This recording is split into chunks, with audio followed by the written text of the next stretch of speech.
और आगे बढ़ते हुए बात राज्यसभा में पेश होने वाले वक्फ बिल की। राज्यसभा में दोपहर के 1 बजे वक्फ बिल पेश होगा। किरण रिजिजू राज्यसभा के अंदर बिल को पेश करने वाले हैं। इससे पहले कल आपने देखा था कि लोकसभा के अंदर 12 घंटे तक इस पर डिबेट होती है, चर्चा होती है और उसके बाद में आखिरकार ध्वनि मत से बिल पास हो जाता है। और आज राज्यसभा में वक्फ बिल पेश होने वाला है। राज्यसभा में दोपहर के 1 बजे वक्फ बिल पेश होगा। किरण रिजिजू राज्यसभा के अंदर बिल पेश करने वाले हैं। तो ये बड़ी जानकारी वक्फ बिल को लेकर कल लोकसभा में आपने 12 घंटे की चर्चा देखी और आज राज्यसभा के अंदर बिल पेश किया जाएगा। किरण रिजिजू राज्यसभा के अंदर बिल को पेश करने वाले हैं। वक्फ बिल जिसको सरकार कह रही है कि ये वाकई जो लोग कमजोर हैं, जो गरीब तबका है, जिनके साथ अब तक अन्याय होता रहा, ये उनके साथ में न्याय करने वाला प्रयास है। विपक्ष हालांकि इसकी लगातार आलोचना करता रहा, विपक्ष लगातार इसे लेकर सरकार की घेराबंदी करता रहा, लेकिन सरकार को आखिरकार कामयाबी मिली। राज्यसभा में आज वक्फ बिल पेश होगा। 12 घंटे की चर्चा के बाद लोकसभा में आखिरकार बिल पर मुहर लगी। और पॉलिटिकल रिएक्शंस एक बार देख लेते हैं। साइकोलॉजिकल वार किया है तो यही पैमाना फिर लागू होना चाहिए और लोगों जगहों पर, बालाजी में लागू हो, काशी टेम्पल ट्रस्ट में लागू हो, मुसलमानों के लिए अलग अलग कानून और हिंदुओं के लिए अलग कानून लागू हो। तो जिस तरह से इन्होंने कहा कि वक्त ने तमाम ज़मीनें कब्जा किया, तो मंदिर तो हर जगह ज़मीन कब्जा कर ले रहे हैं। 13 घंटे से अधिक चर्चा के बाद लोकसभा में वक्फ संशोधन बिल पारित हो चुका है। स्पष्ट और प्रचंड बहुमत से एक आगा खानी समाज का नुमाइंदा होने के नाते मैं इसका स्वागत करता हूं। ये जीत है से संविधान की सुरक्षा की। मतलब अब अतिक्रमणकारी मानसिकता नहीं चलेगी। वक्फ जो मन चाहे उस पर दावा नहीं कर पाएगा। वक्फ के क्लेम्स पर अब ट्राइब्यूनल में ही नहीं बल्कि कोर्ट में भी सुनवाई होगी। और से सामाजिक न्याय की भी जीत हुई है। मतलब कि जो गरीब मुस्लिम है, जो पसमानदा है, जो बेवा है, यतीम है, उनको भी लाभ मिलेगा वक्फ की प्रॉपर्टीज से। ये जो 1954 का वक्फ एक्ट है, 1952 में सभापति महोदय काजमी साहब लेकर आए। एक प्राइवेट आदमी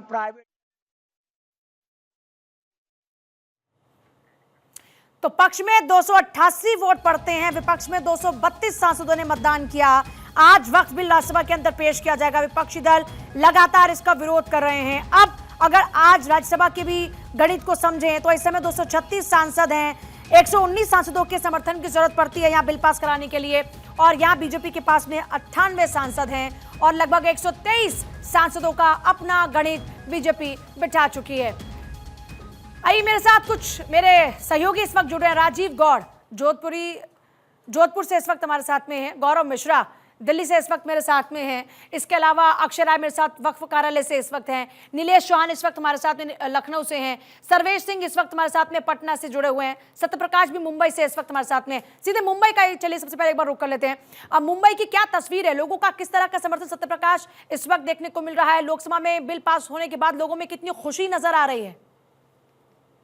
बिल्कुल पूजा, देखिए वक्फ बोर्ड बिल का पहला पायदान जो है पार कर लिया है। आज राज्यसभा में दूसरे पायदान पर जाहिर तौर पर लड़ाई है, लेकिन पहले पायदान की जो खुशी है जाहिर तौर पर लोगों ने अलग अलग तरीके से, कैसे कल मुंबई में देखा गया कि बोरीवली में लोग मिठाइयां खिलाकर, खीर सेवई खिलाकर जो है जश्न मनाया। और आज भी उसी बात का इंतजार भी है कि राज्यसभा में जब बिल पेश हो जाएगा उसके बाद किस तरह से खुशियां मनाई जाएगी। कई तैयारियां भी हो गई है, लेकिन इस वक्त हम मुंबई के बोरीवली मुस्लिम बाहुल्य इलाके में है।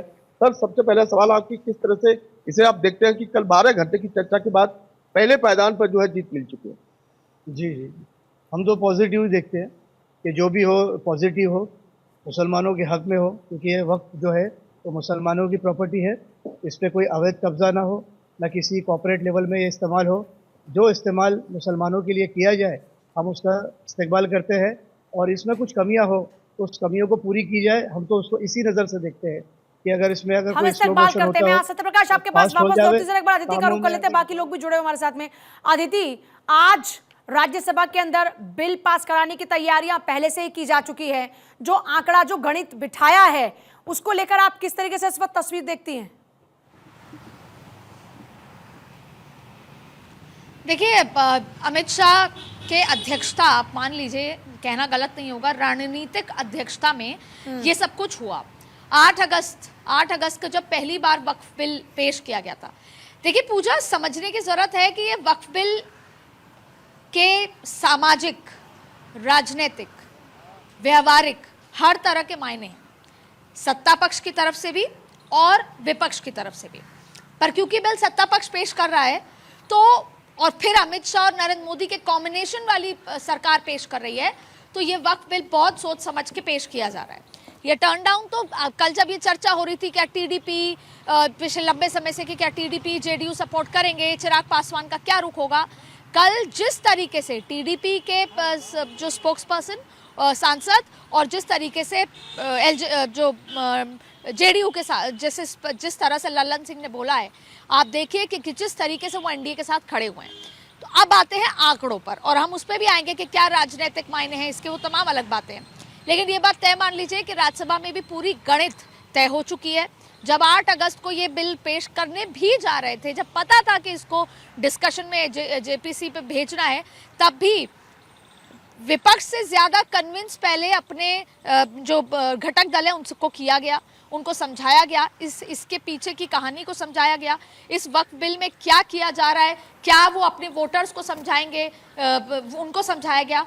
तो पहला तो घटक दल जी सेटल किए, दूसरा फिर ये बिल को पेश करने से पहले डिस्कशन जेपीसी में किया। अब तीसरी बड़ी बात है कि राज्यसभा में जाने से पहले भी सारा अंक गणित पूरी तरीके से मैनेज है, और आप ये मान के चलिए कि राज्यसभा में आसानी से ये बिल पारित हो जाएगा। नंबर आपने देखा कि पिछले, और मैं ये लाइन में कहूंगी, इसका विस्तार करेंगे तो बहुत दूर तक जाएंगे। पिछले दिनों पिछले समय में 3 राज्यसभा रिजाइन भी किए गए, रिजाइन भी कराए गए। ये सब पूरी रणनीति के तहत हुआ था, और जिससे कि राज्यसभा में नंबर गेम का कोई भी कठिनाई ना हो। अब देखिए, हर कोई बिल होता है, खास तौर पे जब 370 वक्फ बिल, सीएए, एनआरसी, ये तमाम चीजों के पीछे एक राजनीतिक मंशा भी होती है, और एक पॉलिटिकल गेम भी होता है। वो एक अलग मुद्दा है जिस पर हम चर्चा करेंगे कि विपक्ष का क्या है और पक्ष का क्या है। लेकिन जहां तक नंबर गेम की बात है, राज्यसभा में नंबर गेम कोई प्रॉब्लम नहीं है। और कल अमित शाह और लोकसभा स्पीकर की संभवतः 2 घंटे से ज्यादा 4 बार मुलाकात हुई। दोनों ने डिनर साथ किया, दोनों ने चाय साथ पी, और किस तरीके से हाउस को रन करना है, शांति से चर्चा होनी है, विपक्ष को बोलने का मौका देना है, और किस तरीके से किरण रिजिजू को हर एक बात का जवाब देना है। और फिर अमित शाह ने इस तरह का बयान दिया शाम को, इस तरह का स्पीच दी जैसे वो रिप्लाई दे रहे हो बिल पर। आखिरकार किरण रिजिजू, क्योंकि उन्होंने बिल रखा था, वो एक माइनॉरिटी समाज से आते हैं, तो एक एक चीज सोच समझ कर रखी गई। क्यों किरण रिजिजू से रखवाया गया? वो खुद एक बुद्धिस्ट माइनॉरिटी समाज से जाहिर तौर पर एक बहुत ही जबरदस्त रणनीति के साथ में कल सरकार नजर आई। अक्षय का एक बार रुक लेते हैं, वक्फ कार्यालय पर इस वक्त अक्षय मौजूद है। अक्षय, अभी क्या हलचल आपके आसपास में?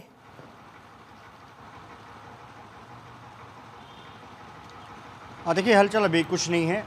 साफ तौर पर है कि सरकारी कार्यालय है, यहाँ पर 11 बजे समय है अधिकारियों के पहुँचने का, और साथ साथ जो कर्मचारी हैं वो हालांकि पहुँच चुके हैं। 2-4 लोग यहाँ पर जरूर पहुँचे थे, सुरक्षाकर्मी, ताकि यहाँ का जायजा लिया जा सके। लेकिन कल भी यहाँ पर मैं मौजूद था और आज भी मैं मौजूद हूँ। बहुत ज़्यादा हलचल देखने को नहीं मिल रही है, क्योंकि सरकार अब ये काम कर रही है। लोकसभा में बिल को पेश किया गया और वहाँ से पास कर लिया गया, और आसानी से पास कर लिया गया। राज्यसभा में आज इसको लाया जा रहा है, और वहाँ भी आसानी से पास कर लिया जाएगा। तो अगर जागरूक मुसलमानों की बात करें तो वो ज़रूर थोड़े बहुत ज़रूर चर्चा में हिस्सा लेना चाहते हैं, लेकिन आम मुसलमान बहुत ज़्यादा, मुझे नहीं लगता कि बहुत ज़्यादा उत्सुक हैं या उन पर बहुत निराशा है, क्योंकि सरकार ने पहले ही साफ कर दिया था कि ये आम मुसलमानों के हितों के खिलाफ नहीं है। और जो संशोधन लाए गए हैं वो निश्चित रूप से आने वाले समय में पता चलेगा कि आखिरकार उसका रिजल्ट किस तरह से रहता है। लेकिन जिस तरह से यहाँ पर हलचल देखने को मिली है, पुलिसकर्मी जरूर पहुँचे हैं, लेकिन आम अगर मुसलमान देखें तो बहुत ज़्यादा नहीं पहुँचे हैं। कुछ युवा नज़र आ रहे हैं, उनसे कोशिश एक बार पूजा कर लेंगे कि बात कर सके कि वक्फ जो लाया गया है संशोधन, जो संशोधन लाए गए हैं दादा, आप लोगों के हित में लगता है? नहीं। हाँ जी, देखिए साफ तौर पर जैसा मैंने कहा ना कि आम मुसलमानों से बहुत ज्यादा फर्क नहीं पड़ता, राजनीतिक रूप से जो सक्रिय है हमारे साथ वो में गौरव जरूर, भी इस वक्त है। अक्षय, मैं आती हूँ आपके पास। गौरव भी इस वक्त हमारे साथ में है। गौरव, आपके आसपास जो लोग हैं उनके क्या कुछ रिएक्शन है लोगों के बीच में? आप कल भी आप लोग रहे, आज भी आप लोगों के बीच में है, तो लोगों का रिएक्शन क्या कुछ है अभी? पूजा, मेरी मौजूदगी इस वक्त दिल्ली के जामा मस्जिद के बिल्कुल सामने है और जामा मस्जिद की अगर बात करें तो यहाँ पर सबसे बड़ी बात यह है कि कल भी मेरी मौजूदगी थी। बहुत सारे लोग हैं जो इस मुद्दे पे ऑफ द कैमरे जरूर बातचीत कर रहे हैं और ऑन कैमरे जब उनसे बातचीत करने की बात होती है तो वो कहते हैं कि मेरा कुछ इसमें लेना देना नहीं है, सरकार जो कर रही है वो सही कर रही होगी। हालांकि सबसे बड़ी बात यह है कि इस पूरे हिस्से की बात करूँ, कल इस महत्वपूर्ण बिल को पास कराना था लोकसभा में, लेकिन कल भी इसी तरीके की तस्वीर यहाँ पे थी। कोई पुलिस बल नहीं, कोई किसी प्रकार की दुकानों को बंद कराना नहीं, कहीं से कोई तनावपूर्ण स्थिति नहीं, क्योंकि ये वो लोग हैं जो यहाँ सालों से अपने व्यवसाय को करते हैं। दूर दराज से जो मुस्लिम समुदाय के लोग हैं वो दिल्ली के जामा मस्जिद घूमने फिरने आते हैं। कल मैंने यहाँ लगातार कई लोगों से बातचीत किया तो उनका साफ तौर पे यही कहना था, कुछ मुस्लिम वर्ग के जो लोग थे उनका बहुत स्पष्ट कहना था कि ये जो वक्फ में जो संशोधन किया गया है, जो वक्फ के पास शक्तियाँ थी ठीक है, लेकिन हमारे ही समाज के कुछ ऐसे भी मुस्लिम वर्ग के लोग थे जिन्होंने उनको कब्जा किया और उसको औने पौने दामों में बेचा भी और अपने निजी हितों के लिए वक्फ की संपत्तियों का उन्होंने इस्तेमाल भी किया है। और अब चूंकि सरकार इसको पारदर्शिता के साथ जो है और मजबूती दे रही है इस बिल को, अमित शाह ने इस बात को कहा कि आप एकदम निश्चिंत रहिए, इसमें कहीं कोई गैर मुस्लिम आपके उसमें इस पूरे बोर्ड में नहीं आने वाला है, सारे फैसले आपके मुस्लिम समुदाय के लोग ही लेंगे। तो ये बहुत स्पष्ट है कि अब इसमें पारदर्शिता लाई जाएगी और मुस्लिमों को भी इस बात का भरोसा है। सरकार जिस तरीके से इसको पारदर्शी बनाने की कोशिश कर रही है और खास करके जो पिछड़ा वर्ग है, मुस्लिम का पसमंदा समुदाय के जो लोग आते हैं, महिलाओं की भागीदारी, ये तमाम चीजें जो इसमें सुनिश्चित हुई हैं, निश्चित तौर पे इसका एक इम्पैक्ट जरूर ग्राउंड पे दिखाई दे रहा है। और 11:30 बजे के आसपास जब जामा मस्जिद का ये गेट खुलेगा तो बहुत सारे जो लोग हैं वो भी यहाँ पर पहुंचेंगे, उनसे भी हम बातचीत करने की कोशिश करेंगे। लेकिन आज का दिन भी बहुत महत्वपूर्ण है क्योंकि राज्यसभा में आज इस पर बहस होनी है। राज्यसभा में भी इसको सरकार जो है अपने अंक गणित को पूरी तरीके से सेट कर चुकी है, जैसा कि अदिति नागर हमारी पॉलिटिकल एडिटर इस बात को बता भी रही थी। तो बहुत स्पष्ट है अब जो सरकार अपने कदम बढ़ा चुकी है। कल 12 घंटे की लंबी चर्चा हुई और आपको ध्यान हो पूजा की एक बैठक जरूर संसद भवन परिसर में हुई थी एक दिन पहले जब इस बिल को पास करना था। विपक्ष के इंडिया गठबंधन के सांसदों ने, अलग अलग पार्टी के लोग उसमें मौजूद थे, उन्होंने बैठक किया था और यह कहा था कि 4 घंटे का वक्त नहीं और ज्यादा वक्त चाहिए। तो इस पर गृह मंत्री अमित शाह की अगर आप बात पे कल गौर करें तो कल सभी को बहुत ज्यादा वक्त मिला, यानी कि 12 घंटे का वक्त था और सभी ने अपनी बातों को रखा। हालांकि आपके पास वापस लौटती हूँ, मेरे साथ सर्वेश, नीलेश, राजीव, जिनके पास मैं अब तक नहीं जा पाई, ब्रेक के बाद सीधे उनके पास चलेंगे।